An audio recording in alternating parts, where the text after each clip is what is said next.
5월 연휴 기간 급작스럽게 방문하겠다 발표하고 하루 있다가 간 일본 총리. 기시다가 하필 지금 한국에 온 이유 뭘까요? 후쿠시마 오염수 방류. 최고위급에서 이 주제가 논의되는 것은 처음이라고 주목받았던 사안입니다. 이번 정상회담의 결과는 5월 23일에 후쿠시마 오염수 방류 시찰단을 파견한다는 것. 이와 별개로 IAEA의 최종 보고서가 다음 달 발표됩니다. IAEA는 일본 오염수 관리 감독에 문제가 없다는 입장이죠. IAEA가 찾아내지 못한 과학기술 문제점을 국내 시찰단이 단시간 안에 찾아내기는 쉽지 않다고 벌써 보도가 나오고 있습니다. 파견되는 전문가들이 시찰단이라는 타이틀로 간다는 것도 중요합니다. 검증이 아닌 거죠. 5월 6일 한일 양국이 오염 처리수에 대해 공동검증에 합의했다는 보도가 있었습니다. 그런데 일본 정부 관계자가 이게 오보라면서 바로 반박했죠. 국제원자력기구 이외의 기관이 후쿠시마 원전 오염 처리수를 검증하는 일은 100% 없다. 시찰단은 직접 현장에서 기술 분석을 진행하는 것이 아니라 일본 분석을 브리핑받는 정도일 거라고 전문가들은 예측합니다. 그러면 그렇지. 일본이 자기한테 불리한 제안을 절대로 받아들일 리 없죠.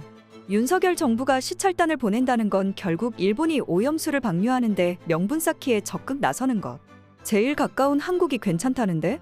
후쿠시마 오염수 방류를 위한 명분 쌓기는 국내에서 국힘 주도로 착착 진행되고 있습니다. 국힘은 4월 13일 국회에서 친원전 전문가들과 좌담회를 개최해서 오염수를 처리수라고 공식화했습니다. 원전 처리수, 일본 정부와 도쿄전력이 만들어낸 말입니다. 후쿠시마 원전과 원전에서 비롯된 오염수의 위험성을 감추기 위한 일본 정부의 의도적인 행위라고 비판받는 말입니다. 우리나라 정부도 그간 후쿠시마 오염수를 처리수라고 공식적으로 표현한 적이 없고 국내 언론도 잘 쓰지 않는 표현입니다. 하지만 윤석열 정부의 최대 국정운영 파트너이자 여당인 국민의힘이 처리수라는 단어를 전면에 걸고 좌담회를 연 거죠. 그러더니 5월 2일에는 우리 바다 지키기 검증 태스크포스라는 것을 꾸립니다. 야당이 후쿠시마 방류수에 대해 온갖 괴담을 만들어내고 있다며 IAEA의 과학적 기준에 따른 검증, 명확한 팩트에 기반하겠다고 주장합니다. IAEA가 문제없다. 일본 편 들어주고 있는 거 다 아는데 국힘이 TF 만들어서 뭘 하겠다는 건가요? 여기서도 오염수를 오염수라 부르지 않고 처리수, 방류수라고 표현했습니다. 같은 날 국민의힘 의원들이 다수인 부산시의회에서는 만장일치로 오염수 해양 방류 반대 결의안을 채택했습니다. 국민들의 안전과 생명이 직접적으로 달린 이 문제, 일본과 가장 가까운 지역에서는 민심이 장난 아니라는 뜻이겠죠. 이 지역 국힘이 주민들 눈치 볼 정도로 심각한 사안이라는 건데 지금 국힘 전체는 정신 못 차리고 뭐 하는 건가요? 대통령이 후보 시절부터 후쿠시마 원전 방사능 유출 자체가 없었다고 하는 판에 대통령의 국정운영 파트너인 여당이 저 상태인 게 놀랍지는 않네요. 일본에서도 후쿠시마 원전이 폭발한 게 아니다.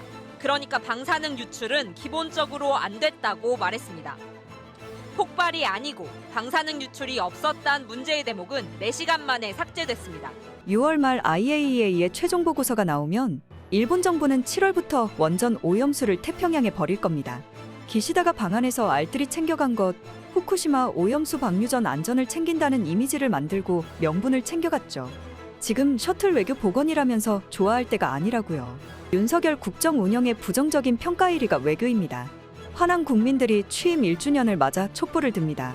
윤석열 정부 정신 차리라고 100번 말해도 말 안 듣고 있죠. 국민 말 안 듣는 정부의 끝이 뭔지 우리는 너무 잘 알고 있습니다.